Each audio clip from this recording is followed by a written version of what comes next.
Hello, welcome to the PinkUn podcast. I've been chatting with another former Norwich City player, and this one falls definitely more in the category of favourite as opposed to perhaps foe. I spoke to Norwich City player who was involved at Wembley, scored an absolute rocket against Ipswich Town, was player of the season in the 2014-15 season, played a massive part at Wembley during the playoffs. That is, of course, Bradley Johnson. He had a really interesting Norwich City career, was signed by Paul Lambert.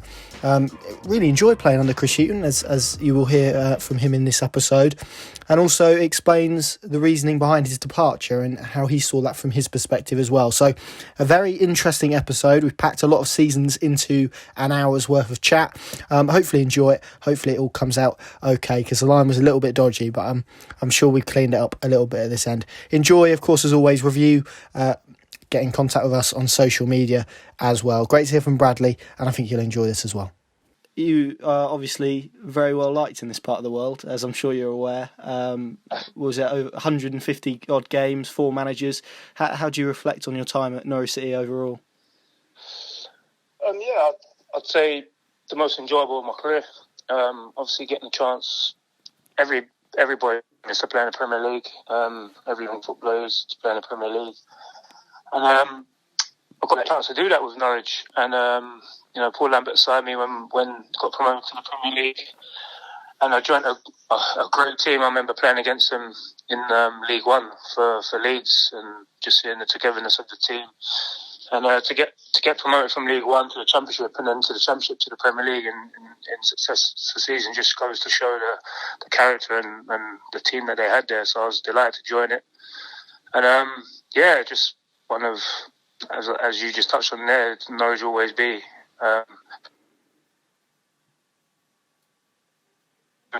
Still talk about Norwich, and I've got a lot of friends who go and come back in Norwich. It's good to hear. In terms of actually joining the club, what was that like? Because obviously a massive club in Leeds United. I think your contract expired, didn't it? What made you choose Norwich perhaps over other clubs? As you said, I think all the Leeds fans know what happened at my time in Leeds. I wanted to stay there at the time, but obviously things didn't work out with the chairman at the time, and as you just touched on there, my contract expired, so that alerted other clubs that I could leave for free. And there was other clubs interested, but I'll just be honest with you, the main thing that sold Norwich to me was Paul Lambert. The minute I spoke to him, and I remember him calling me, and the minute I spoke to him, the way he sold the club to me, and not just that, himself and everyone I spoke to about him, just couldn't say enough about him. And I could tell that over the phone, over a 15, 20-minute conversation that we had on the phone, that I knew I wanted to work for him. So that's really a phone call. And it was. I was down. I was on holiday at the time. I remember I was on holiday when he called me. And I remember when I got back, the first thing I wanted to do was get down to Conley and get my medical done and sign. And you mentioned Paul Lambert there. He was a massive part of that period, wasn't he? What was it like walking into that dressing room? Because as you mentioned, there was a lot of momentum, a lot of things had been achieved. Did you get a sense that it was a very positive, very together place that you were walking into? Yeah, as I just touched on before, I remember playing against them and see the togetherness. And I knew a few of the lads as well. As you do playing against them, Holty is a character on the pitch as he is off the pitch as well. So I knew the quality that they had as well. They had some great players in Wes and Russ. And I started, not many people know this, but I started my career off with John Ruddy at Cambridge. We lived together for a while. So I knew Ruddy, when I went there. But just when I first went in there, the way, as I said, Paul Lambert sold me the club, and he wanted to keep everyone grounded as well. He knew how hard they worked to get to the Premier League, but the hardest thing was staying in the Premier League. So I remember my first chat with him, I asked him, are you going to sign anyone else? And his word to me, he said to me that you won't know anyone that I'm going to sign. I'm not going to sign no marquee players who have been there and done it. I want to sign young, hungry players who want to play in the Premier League and work hard to stay in the Premier League. And I think you could tell that by the lads he signed, like myself, Anthony Pilkington, Elliot Bennett, all lads who have played in the lower leagues and wanted to play in the Premier League. And I think that was our that was our standing point, is that we were all hungry. We wanted to stay in the Premier League. We had no egos in the team. We worked hard for each other and for the team and all the staff and everyone as well. And that's something that Paul Lambert brought to the club. Yeah, I suppose it's easy, isn't it, after you get promoted and you hear it now once teams get promoted that they have to actually, well, the expectation is that they go and spend a lot of money, when actually signing the right type of player is key. And it certainly felt like the way that Paul Lambert wanted you guys to play sort of lent itself to younger, hungrier players who perhaps had something to prove. Would you say that's fair? Yeah, I'd say that is fair, and he would say that as well.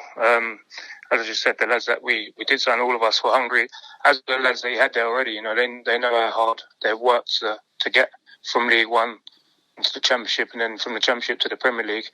They knew that the hard work weren't over, and I could tell that from my first trip away from pre-season. The intensity and the levels that he demanded in training were very high, and everyone just wanted to work hard. It's not just for the team, for him as well. I think if you speak to lads who were out of the team, like myself, I found myself out of the team at times. If you find out of the team, you get down and stuff. But lads who wouldn't play for months and stuff would still be in training and running this. So for him, anyone was a brick wall for him, and he had that about him. He kept everyone on their toes, and he changed the team quite a lot. And you could be not in for a couple of weeks, and then all of a sudden you're starting. So he made everyone keep their fitness levels up and work hard for each other, and we had a great team camaraderie underneath him. Yeah, I'll ask you a bit more on Paul in the moment, but in terms of you personally, that was what your first time playing in the Premier League when you moved to Norwich. What was that like as a player to go from, and you said there you wanted to stay at Leeds and perhaps go on with them, but then to get an opportunity to play in the Premier League must be something that for you at the time was unbelievable, I suppose, really. Yeah, it was. I remember, as you said, the phone call I'll never forget. I was 24 at the time. I remember it because that's when I could leave for free. And it's a chance to play in the Premier League. That's all I wanted to do. As most kids want to do that. If you ask any young footballer, their dream would be to play in the Premier League, and to get a chance to go to a club who are in the Premier League and have that chance to play for them is something that I couldn't turn down. I had a few clubs interested, but as I said, as soon as Norwich come with me, with obviously playing in the Premier League and knowing what sort of team they work hard for each other, and playing against them, I had some good games against them when I was at Leeds, and knowing that I was going to a good team as well as a team that were in the Premier League, and I felt we could stay in the Premier League. So it was definitely something that I was very happy with. As you said, I remember the first game, my first game anyway. I remember our league game. I remember my first game. I was at home to Stoke, and I remember just driving into Norwich, because I lived just outside of Norwich. I lived in Lambert at the time. I remember driving up to here, motorway, and all the banners on the bridge were saying Premier League, and I just felt that togetherness with the fans from my first game. And I think we drew 1-1. I think it was the first game at home, and it's just a game I'll never forget against Stoke. Is it harder as a new signing to walk into a dressing room like that after they have achieved all they've achieved? Because obviously you're going in there to try and disrupt that and to get into the team, I suppose. Was it like that at Norwich, or was that competition actually a healthy thing? No, yeah, in my mind, yeah, I know what you're saying. I don't want to go in there and upset, but it weren't like that at all. The lads were very welcoming. They knew, they trusted in Paul Lambert, and they knew that the signings that they were going to make were only going to help the team and help us progress. They weren't, as I said, he weren't going to sign any egos. He was going to come in and upset the change room and stuff like that, and all the lads believed in him. So, yeah, the signings that he did make were terrific signings, and the lads who were already there were very welcoming, and they let us in straight away, really. And that was the year, wasn't it, that you made the standby list for England? How did that actually come about? Because it's quite an interesting, because obviously a Norwich City player playing for England doesn't happen that often. I know obviously John Ruddy did it, didn't he, during his time at the club? But to be on the standby list, was that a special moment, or was it kind of a bit bittersweet knowing how close you were? No, it was a special moment. I've still got a letter at home. They send you a letter. I was in the provisional squad, and then they made the cut after the game. But I remember getting a phone call from the secretary at the club, and telling me, and I thought it was a wind-up at the time. I was like, yeah, good one. I thought it was the lads winding me up. So I didn't believe it for about 20 minutes. So then I phoned the club secretary at the training ground, Val, at the time. And I spoke to her and I said, Val, I just had a phone call. I don't know if it's the lads winding me up or not, but could you find out for me, please? And she's gone, yeah, no problem. I'll wait there. So I waited on the phone. And then she went to find out and she said, no, Bradley, it's true. And then the club secretary, Andy, phoned me again. And then he was laughing his head off. And I was like, look, listen, we had a lot of pranksters at the time at the club there. So I didn't want to go full into it. But no, it was a special moment for me and something that obviously I was gutted that I didn't make the squad. But to be looked at by your country and Fabio Capello at the time, and to be mentioned in the same breath as some of the players that got into the squad, it was good for me. But ultimately, I would have loved to have made the cut, but I didn't, and so be it. Mm. Did you ever get to a point where you had actually gone to train with them or meet up with them or anything like that, or was it simply just a letter and the phone call that you had? No, just a letter and a phone call, and then we played the game. On Saturday. I think we played Man U away, and we done pretty well. I remember the game, and I was actually come off the game, and I was thinking, right, that's it. I should be in now. I played pretty well, but then I think they chose at the time. Been out for a long time injury, and it was his first game back, and they chose him, and I was a bit gutted about that because obviously I've been playing week in, week out, but it's the way it goes. I'm not going to hold any grudges. I was happy to be in contention for it, but I just got my head down and worked hard and tried to step my claim for the next time, but unfortunately he got the sack or he walked. So it was never to be. Yeah, absolutely. And obviously another noticeable point in that season, your first season at Norwich, and I'm sure you probably thought I'd ask you about this, is that game against QPR and everything that happened between yourself and Joey Barton. How do you reflect on that now? I'm guessing that we probably won't see you rocking up at Fleetwood anytime soon. No, if I see him myself, I've never met him since that, but I can laugh about it now, but at the time I was absolutely peeing myself because whatever happened. And then after the game, we were going to the darts in Ali Pally. And I remember Paul Lambert obviously knew we were going to the darts, and with everything that happened after the game, all the press wanted to speak to me, so he came in the changing room. He said, look, the press all want to speak to you.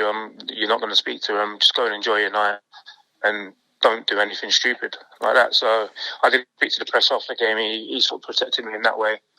And we went to Ali Pally, as you do, and had a few drinks, and then the signs started coming out and the lads started writing stuff on cards. And there was loads of cards getting written, and Holty was like, John, I'll hold this up. And I was like, no, I'm not going to do it. And Holty was like, just do this. And literally held out for 2 seconds. And it must have been another table or something who took a photo of it. And then it was all over Twitter. And I remember after the darts, we've come out of there and Holty's gone, John, you're not going to believe it. You're tweeting worldwide or something. And at that time, I went on Twitter, so I didn't know what that meant. And I was like, what do you mean? And then he was laughing his head off, saying, you're going to be in Paul, Gaffer's going to kill you. And I was like, no, Holty, what are you talking about? He's like, you're worldwide tweeting or something like that. And I was like, oh, God, I couldn't believe it. And then I remember we went out that night, woke up the next day, and we were staying in a hotel in London. So woke up in the morning, I got a knock on my door, and I looked through the PLC who it was, and all I could see was my face with that photo, and it was on the back of the Sun Sport. And the Holty was just outside my door, pissing himself laughing. So I opened the door, and he's walked in, laughing his head off. And I've gone, Holty, what am I going to do? Because Holty knew I went on Twitter, the gaffer knew I went on Twitter, so he knew it didn't come from me. I literally held up the photo for 2 seconds, and it got out there as it does now, social media. And Holty was just laughing himself. He was just like, look, listen, the gaffer knows you're on Twitter. He's gonna ring you. Just blame me. And I was like, all right then, no problem, because obviously Holty was the captain and he would look after us. So we had 2 days off after that, and I took my phone off for 2 days. I went home, I took my phone off thinking he's gonna ring me. So took my phone off, went back into training when we had to report in, and I went in super early to see the gaffer.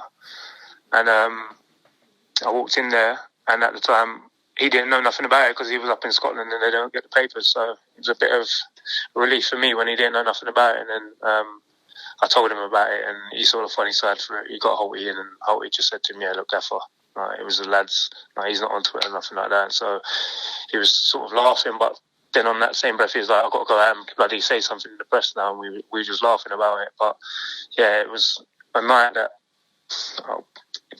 you can laugh about it now, but at the time it weren't something that I was proud of. But many people laughed about it, and I knew seeing it. I heard Rio Ferdinand jumped on it, and Piers Morgan said something to Joey Barton about it as well. So no, I haven't seen him since, and if I see him, I'm sure he'd think it's banter as well. So yeah, I think enough time has passed. So we're blaming Grant. We're blaming Grant Holt for that. Then. Yeah, I blame Holty for that.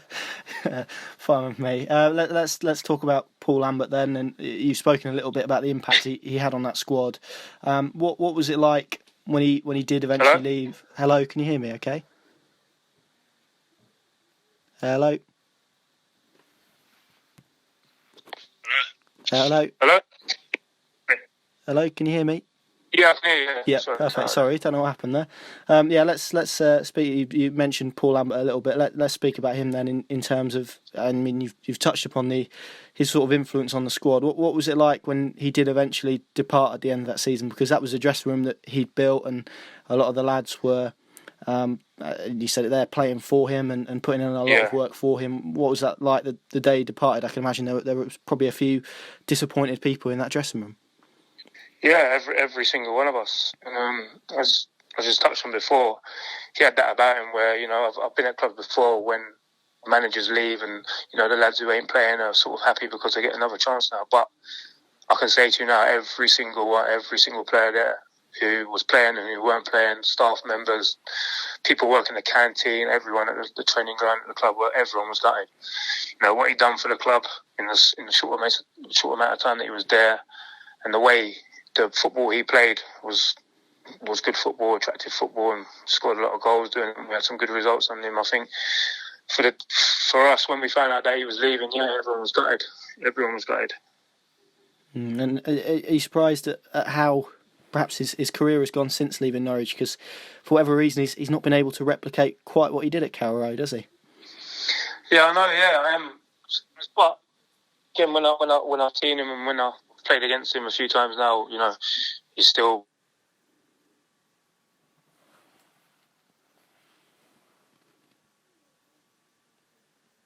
There's still the same stuff to say about him. It's just unfortunate that he, maybe ain't had the right players that can deliver what he wants on the pitch.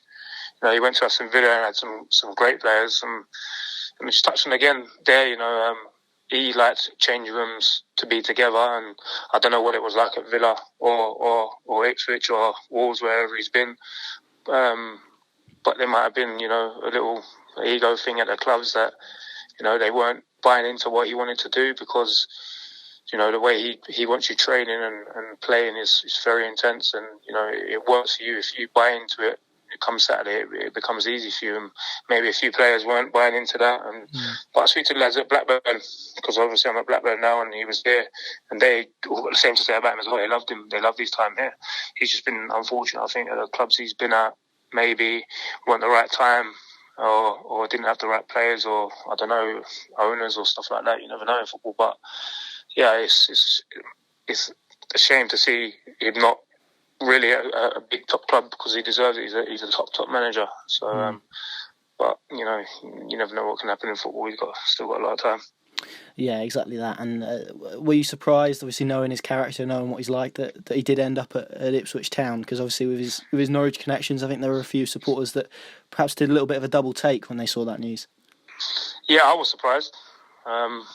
Surprised and not surprised at the same time, because you can never read him. We playing with him for many years. He'd walk past you in the corridor, and he had just had that aura about him that you didn't know if to joke with him or be serious with him.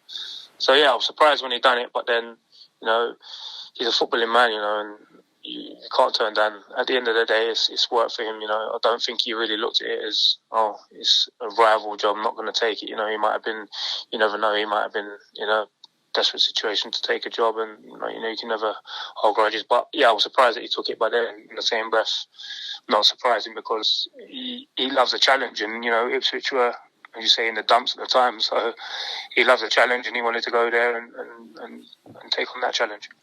Yeah, absolutely. Let's look at the next season. Obviously, Chris Hughton came in, and it was probably a change in approach. I think that's fair to say in terms of on the pitch. And obviously, Holtby's come out before in the past, and he perhaps didn't enjoy that season and Hughton's style of management as much. How did you find it under Chris, and how did you find that season? Because you played a lot of football, and Norwich, I think, recorded their. Well, it was what was it, 12th or 11th you guys finished in the end. So good, it was a positive season on the pitch, but perhaps a few players in there weren't quite happy with it. Where do you sit?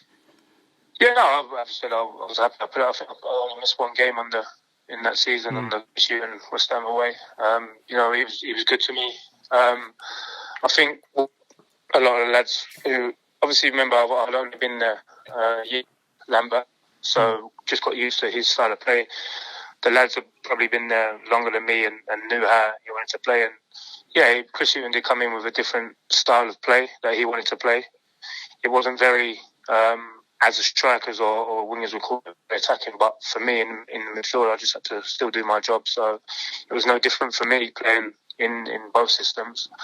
It was very, as you said, tactical, as in we're playing in the Premier League, we're playing against top teams, whereas you've got to be aware, whereas Paul Lambert wouldn't care. He'd be like, listen, if you're playing against Man U, they score 2, we score 3, simple as that.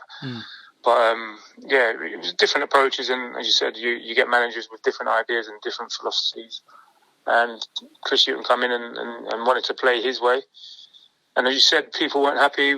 You said Holty weren't happy with the way he played, but then you got to look at it on that side that we finished 11th that season. So as I said, I can only speak for myself. I enjoyed my time there, and Chris, he's a great manager. I still speak to him now. So, yeah, I really enjoyed playing underneath him. You only have to go and look at what he did at Brighton, don't you, in terms of to see how good a coach he is. And you did mention you played a lot of football that year, and a good result last day of the season in beating Manchester City 3-2 as well. So for perhaps how his time is reflected upon, it was a very good first season, especially under him, and that 10-game run as well. I remember towards the start of the season where he beat Manchester United and Arsenal at home. So and Arsenal, do you feel like he's perhaps remembered a little bit unfairly in terms of the job he did at Norwich? Yeah, I do. A lot of people say, a negative style of play. They just look at that and they just get tunnel vision on the negative side. But, results matter at the end of the day, and he produced results. As you said, we went in games at the beginning of the season. But maybe there was games where fans thought that, we should be going for these games, and he didn't. He's the manager, and that's why managers are managers for a reason. They take on that responsibility, and they believe in themselves. And, Chris done that. He said, I'm not going to change for anyone. This is the way I play. And he stuck by it. And as you said, we had a good season, finished very well. And then he still, credit to him when he got the sack. He got the next job, and he stuck by his morals and played the same way, and then got Brighton promoted. So, yeah, and that's the thing about football. It's all about opinions, and obviously players have their opinions on managers, and some don't like it, some do, some get on, some don't. That's life. But me, on a personal note, I enjoy playing under Chris Hughton. As I said, I played every game, bar suspension underneath him, and done very well for him. Do you think people have that perception because he was such... him and Paul Lambert were so different, weren't they? And you mentioned it there, and in terms of Paul Lambert going and attacking pretty much everyone, regardless of their stature and the size of the club, and Chris, perhaps, as you said, they're being a bit tactical, and maybe some people saw that as a little bit negative. Do you think they were just sort of so far removed from each other that's where that perception has been created? Yeah, definitely. As I said, going all out from Paul Lambert wasn't just all out attack, but he wanted to win every single game we went into. And Chris Hughton looked at maybe a different approach, whereas if we can't win this one, we'll draw it and we'll go on and win the next one. Whereas, Lambert wanted to win every single game, which I can't knock both styles. They were both great to play under. And as you said, people have different opinions. Some people probably liked the way Paul Lambert played and watching us play, and some probably preferred the way Chris Hughton played. You can never please everyone. That's football. Yeah, you're absolutely right. And it was the end of that season, wasn't it, where we saw Norwich perhaps spend a bit more money, and Ricky Van Wolfswinkel, Leroy Fair, to name a couple, came in, and it was the club Yeah. trying to consolidate in the Premier League. Did that have a effect on the dressing room? Because, as you said, it was a dressing room that had been built largely on a lack of ego about players who perhaps were young and hungry, and suddenly there were these established players who were coming in for fairly big money. Did that have an impact on the dressing room at all? Yeah, you could say it did, because obviously we're not used to that. When we're seeing players coming in, we're seeing players from League One or the Championship, and I can only speak for myself, like players that I've played against. And then when you see difference in internationals coming in now, Leroy and Ricky played for Holland, and all the hype about Ricky when he signed, everyone was thinking, well, like, this is it now, we're going to go for it. But it's not the only thing that the clubs try and spend and as you say, try and stay in the league, but it don't always plan out like that. But in the changing room, they were great lads. I'm not knocking them; they were great lads. It just Leroy had obviously done better than Ricky, but didn't work out for Ricky. But he's still a good player because he's gone on and done great things. It's just right time, right place. Maybe it didn't work out for him at Norwich as well as he would have hoped. I know he did pick up a lot of injuries, but. Yeah, it never really disrupted the dressing room. If anything, it made us want to stay in the league. Obviously, we wanted to stay in the league, but for the lads coming in, when you sign, I'm not going to say better because I didn't think any of them were better than us. But in status, when we sign internationals, it drives everyone to think, oh wow, I'm playing with an international player now, and how good are we to test ourselves in training against them? So it drove everyone up. But that season, it just didn't work out for us, and that was the season that we got.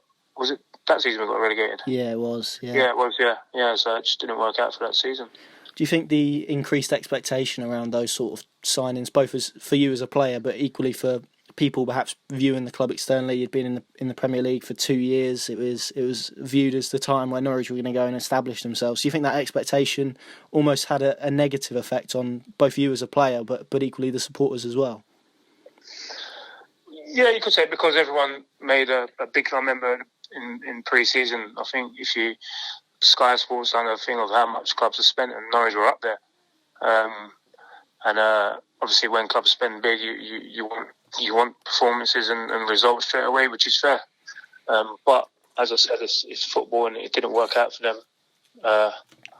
But the expectation, yeah, you could say rose a little bit, because we weren't Norwich City, who had just been promoted, anymore. We were Norwich, who last year finished 11th, 12th in the Premier League, and we've got to kick on now and try and beat that, and that's what everyone felt, and we did feel the pressures of it. But as I said, that season it just wasn't meant to be, and it was a hard season for us, and one that was obviously upsetting for me, getting relegated. But yeah, it was a tough season.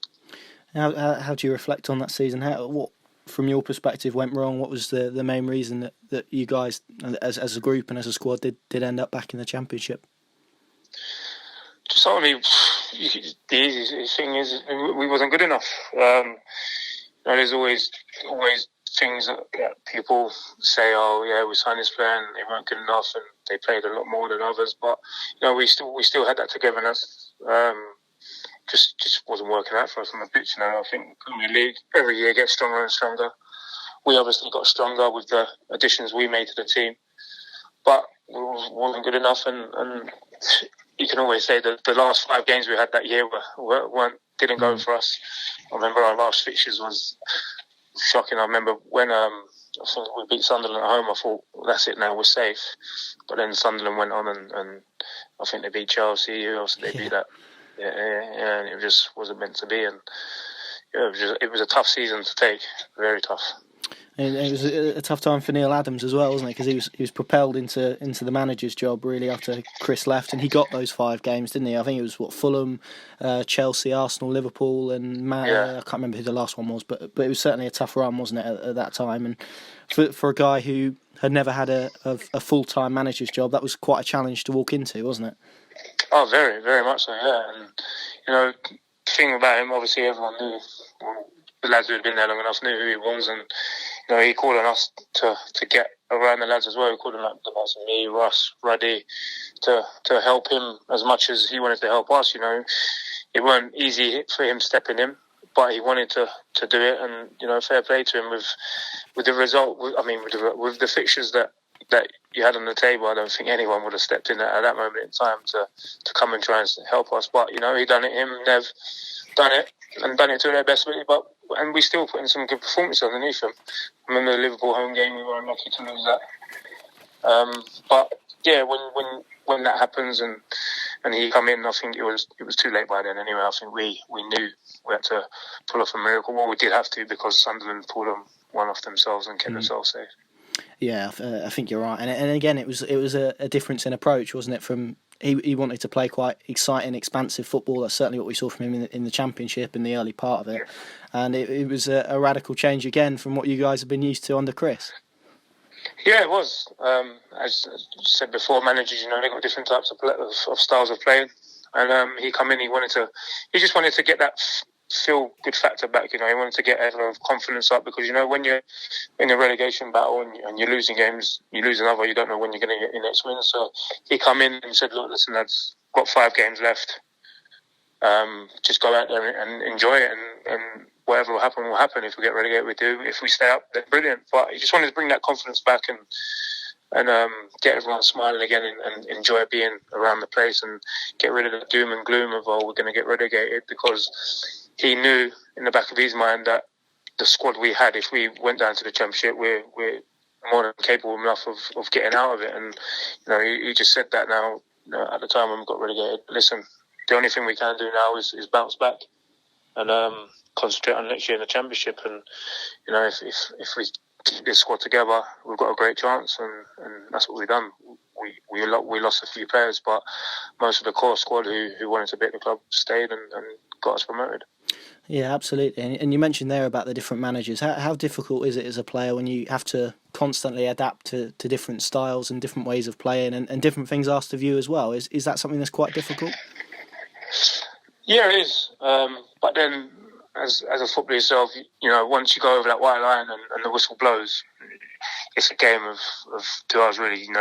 You can set up all you want and try and play it a certain way that managers want to play, but ultimately when that whistle goes, it's a different game. Your game plan could go out the window within the first minute. You could concede a goal, or you could score a goal, and then it changes everything. But yeah, different approaches in managers. Neil didn't really have a way that he wanted, particularly to play in them 5 games. He just wanted to get our confidence back and everyone play with a smile on their face and work hard for each other. And that's what he done. And after the club got relegated, obviously there'll be plenty of people looking at their individual situations. I'm just interested in yours specifically. What made you perhaps stay at Norwich? Was there anything that anyone said to you, or was there, I don't know, was it just a personal decision you made that actually you wanted to come back down with Norwich to try and get them back? Yeah, it's easy sitting here now and saying, I wanted to get them back, but honestly, that's what I said. I had interest from a few Premier League clubs. Burnley wanted to take me at the time.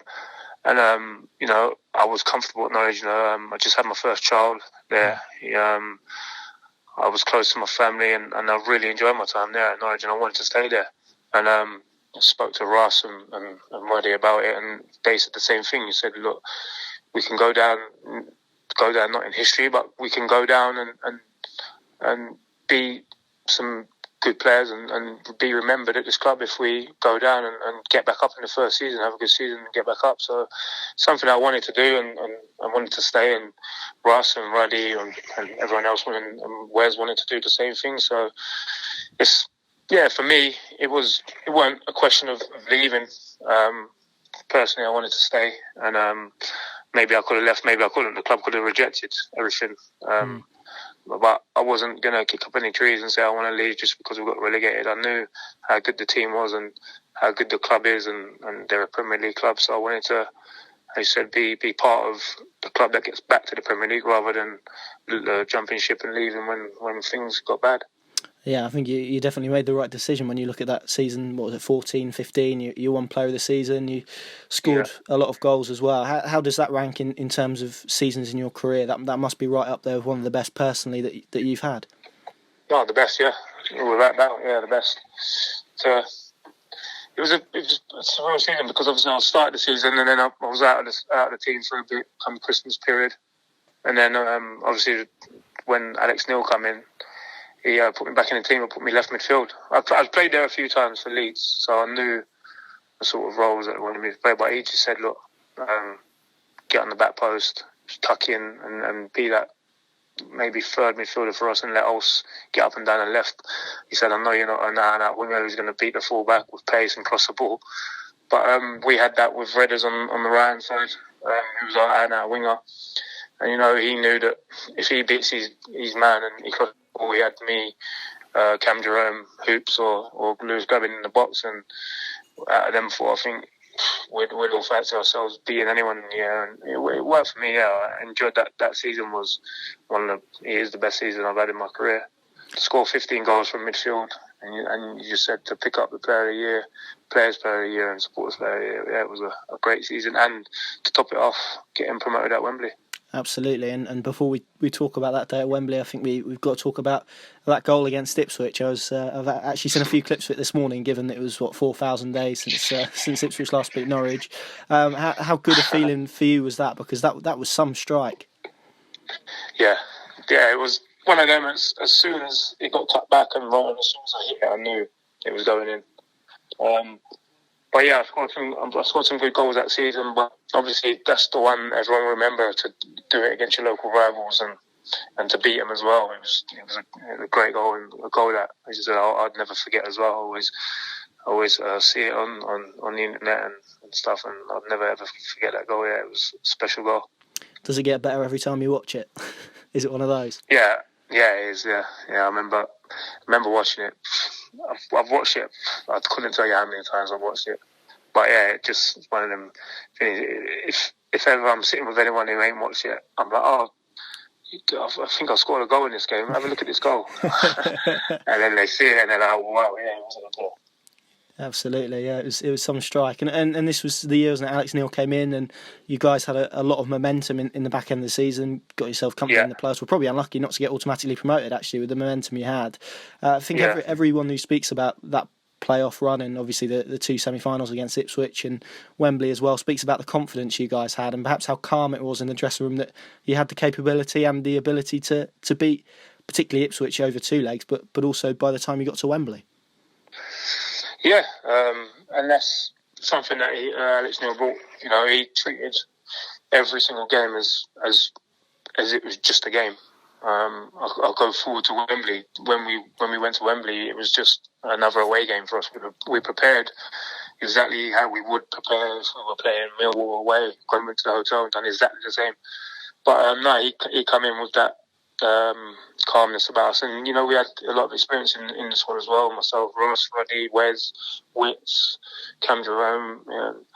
But he come in and as you just said, he hit the ground running. I think we only lost one, didn't we, against Brentford towards the end of that, and I'm very unlucky to get not get automatic, and then that goes down to him, his character as well. He didn't let that affect us, or we didn't let that affect us. We knew we were close, but we knew that we had another chance in the playoffs, and we felt confident against anyone going into every game. And obviously Middlesbrough beat us twice that year, but even on at the final, we felt confident that we would win, and we done it.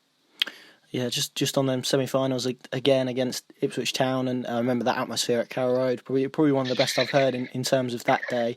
What was it like as a player? Because obviously it wasn't just a playoff semi-final; it was a semi-final against your local rivals and everything that brings with it in terms of the fan base. And what did Alex Neil say to you guys, and how did you guys respond to that as well? Was it just about executing a game plan and making sure that you were composed, or did you possess that confidence, I guess, from as soon as you knew that it was going to be Ipswich?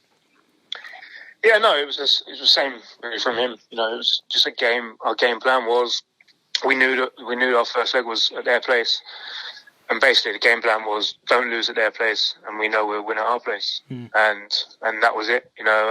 We went to their place, and obviously we drew the game, but when 1-0 up, we was gutted that we let them back in the game and gave them a little chance, but we knew that at our place with our fans behind us, with how big a game it was, we knew I can sit here and say it now, but we knew we weren't losing that game. And I think we won the game very comfortably towards the end.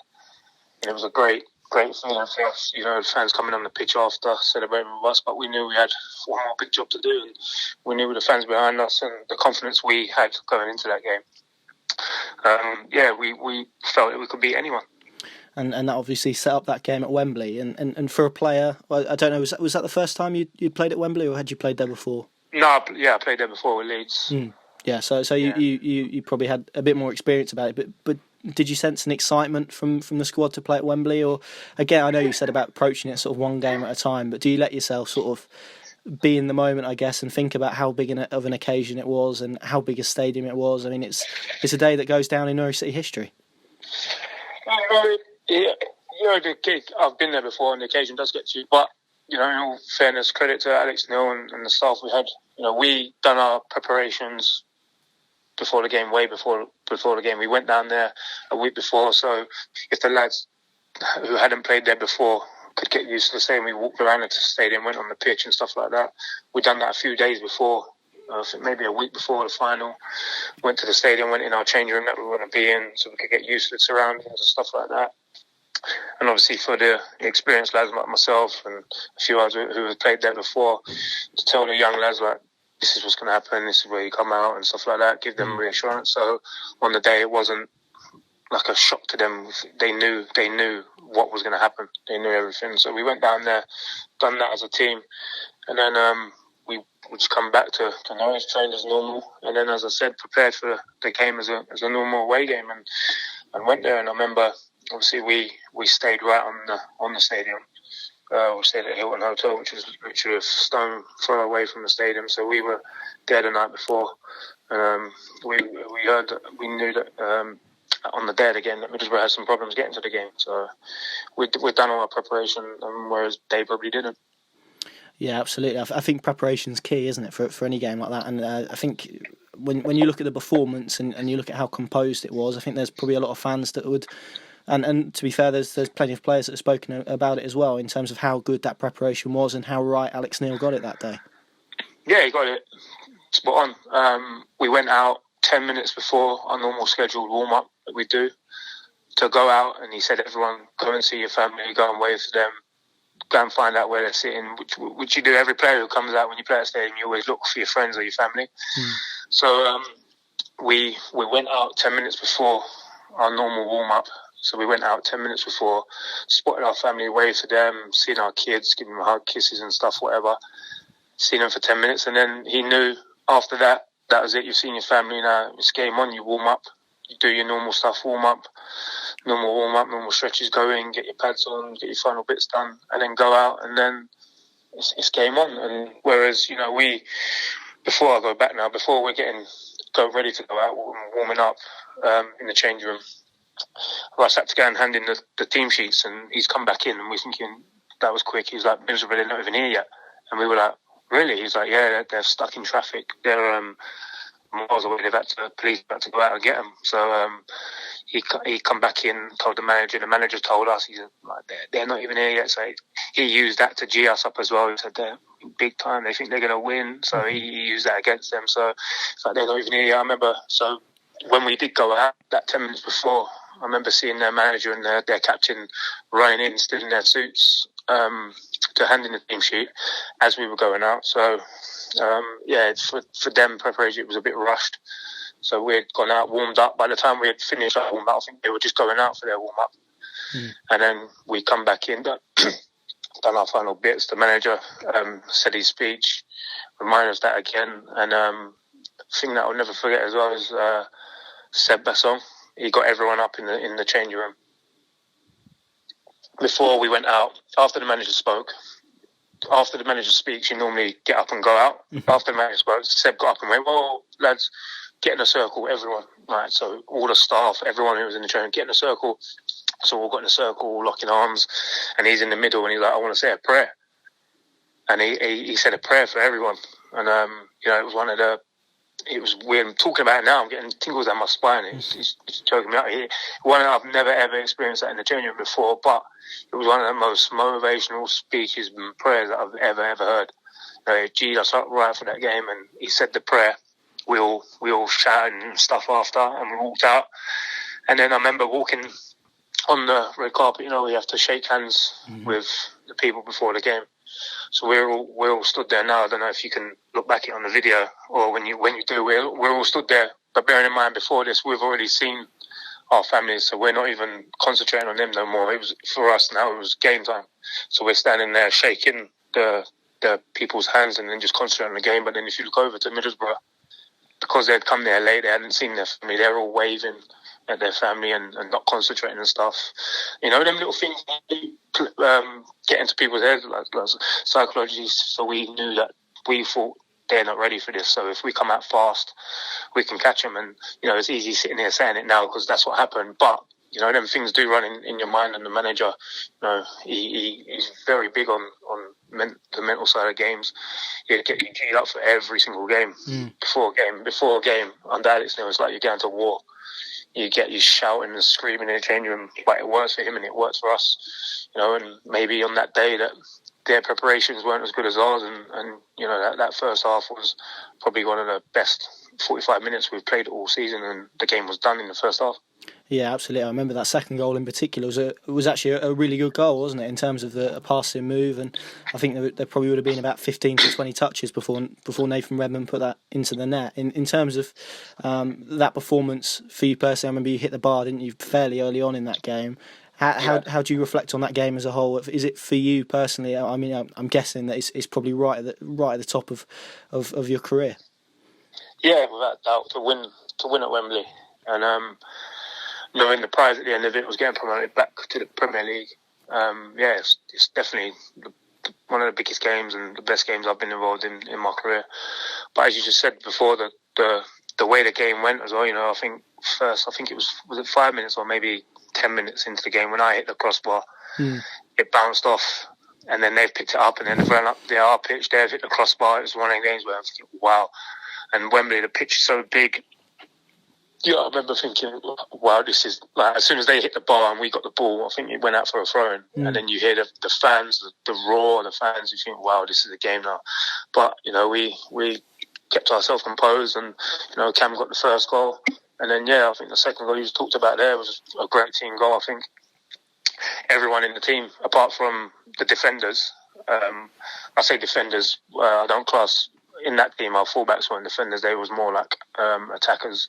So our defenders in that team were our two centre-backs and Alex Tetty. So them three didn't touch the ball in that build-up to the goal. I think everyone else did, though. And it was a great attacking team goal. And Redder's done the best of it, which finished it off and got us 2-0. And, we knew before the game as well, go back to Alex Neil and how thorough he is with his research and his stats. He knew, he told us before the game that Middlesbrough have only come back once this season from when they've gone a goal down.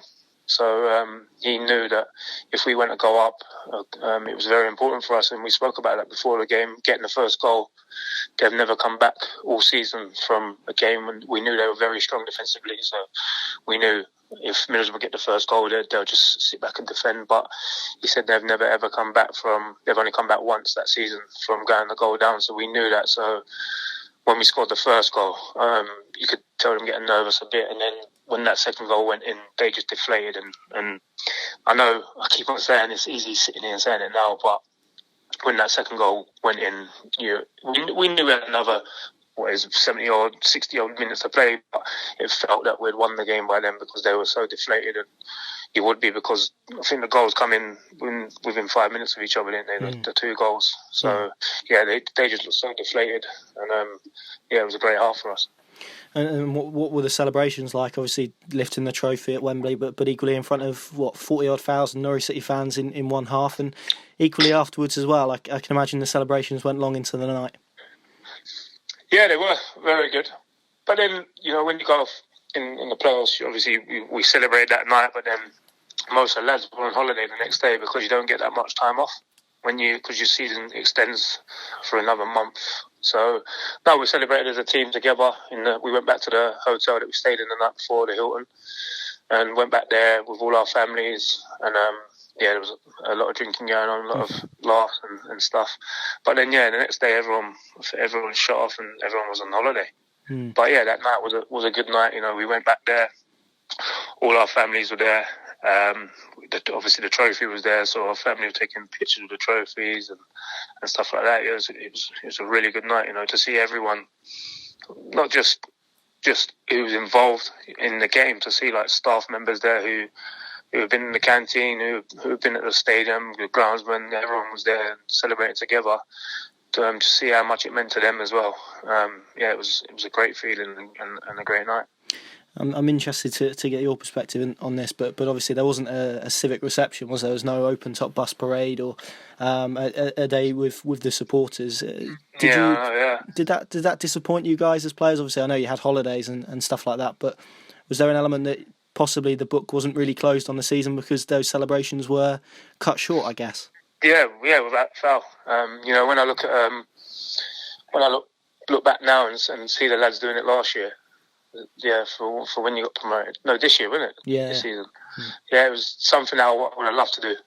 You know, when I see them up at I think it's at the town hall you go to and lift that's something I would love to have done. Just riding around seeing the fans on the top of the bus. But yeah, I was gutted that we didn't do it. I don't know why we didn't do it. I'm not going to sit and say I know why, but yeah, it was one of the things I look back on now and something that I wish we did do because they're great memories to look back on now. And you know, obviously, lifting it at Wembley is a great memory, but doing it on an open top bus, riding through the city with all the fans down cheering up is something that I'd love to do. I've never ever done that in my career, an open top bus, and yeah, something that I wish we did do. Yeah, absolutely, and as you said, that was the season you got promoted back to the Premier League, and you said after going down you wanted to go back down and get Norwich back up. You did that, and then of course you played 4 games, and suddenly you departed the club. And I think from a supporters' perspective, there was probably quite a lot of shock in you leaving the club. You're a player of the season. You're a pivotal member of that squad. You played in the 4 games in the Premier League. You were captain at Rotherham as well, weren't you, in the Cup? Yeah. Was that move to Derby as much of a shock to you as it was perhaps to everyone else? Yeah, it was. To be honest with you, it was. I remember I was sitting at home and I remember getting a phone call off my agent saying that clubs have been bidding for you and there's been a bid accepted. And I was like, really? And he was like, yeah. And so that was the night before that day. I went in and spoke to the manager and everyone else. But no, I don't think, in all fairness and respect to Alex Neil, it wasn't him. I think it was out of his hands a little bit. You know, it was more of a decision as a board getting good money. You know, I played the games underneath Alex Neil, but they saw it as I didn't play the last 3 games or something like that, and maybe I'm not going to play as much time, and they're getting a good price for me, good offer for me. And at the end of the day, you know, look, I'm old enough now to know football from a fan's point of view. You know, you can see the best players, but then at the end of the day, as a club, it's a business, and you know, they got a good offer for me from Derby, and they accepted it. And it was just a strange day for me, you know. Everything happened in the last minute, coming down to Derby and signing for them, and you know, wanting to be at Norwich. That season of getting promoted, I signed another 4-year deal. So I thought, this is it. I'm going to be settled at Derby now. I bought my house settled at Norwich. I bought my house there. And I was settled there. And you know, football changes, and I've learned that now. And I know that is at the end of the day. I know I wanted to stay there, but it's a business, and for me, I weren't going to stay anywhere that I wasn't wanted, or not as much wanted, because you know, Alex Neil wanted me to stay because he said to me, "Look, listen, like you're one of our best players. What you done for us last year, I can't thank you enough." And it was just one of them, you know, had to come to some sort of agreement. The club wanted the money for me, and they felt they could use that money to improve the team and stay in the Premier League. And you know, I've got no hard feelings against Alex Neil. You know, I still speak to him now. But yeah, it was a big shock for me, and as I know as well, a big shock for the Norwich fans.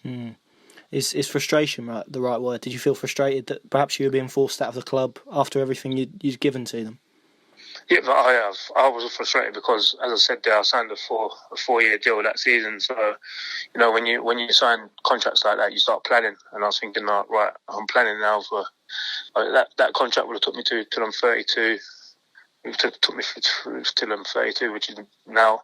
And I was thinking about what maybe do after that, maybe stay at Norwich. So you start planning stuff, and then to be told that, right, that's it now. We want you to leave. We want you to go to Derby. I was very frustrated. But then, it's football. Things change, and it's about opinions as well. And the club thought they could get someone in and probably do a better job than me and keep the club up. But things happen, and I got sold, and it wasn't meant to be. Yeah. Do you feel a little bit? Maybe sad's not the right word, but in terms of not being able to perhaps say a real goodbye to the fans, because as we said, and if you didn't know yourself about the move, then certainly supporters didn't until it happened, and there was perhaps a little bit of disbelief around it at the time, because obviously you were player of the season and you scored 15 goals in the Championship. You're a massive part of that squad. I guess do you feel a little bit? Again, I don't know if upset's the right word. Maybe a bit frustrated that you didn't get an opportunity to say goodbye to the supporters. Hello. Yeah. Sorry. Yeah. That's right. Yeah. It was definitely. I knew how much about what it caused of obviously sitting there and reading the news and reading the paper and on Twitter and stuff.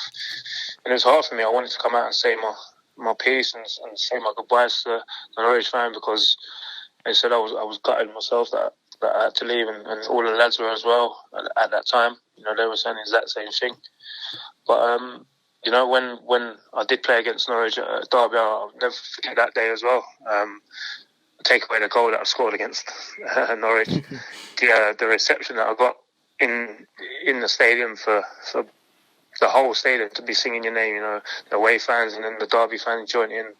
At the end of the game, it was just a surreal moment for a whole stadium to be singing my name and me walking around clapping the Norwich fans. But as I said, I've always got ties with Norwich. So I've got a lot of friends down in Norwich. My house is still down in Norwich, and I always come back, and I'm always keeping an eye out for the club. And who knows, maybe one day I can come back to the club in another role.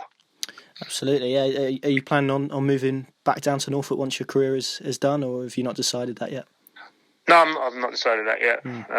Hopefully I've got a few more years left in the tank to think about that. Yeah, let's go. No, I haven't thought about that yet, but I know I've done my badges, my coaching badges and stuff now, so I'm prepared for when that day comes. I obviously want to stay in football, so yeah, I want to be a coach and who knows, maybe a manager.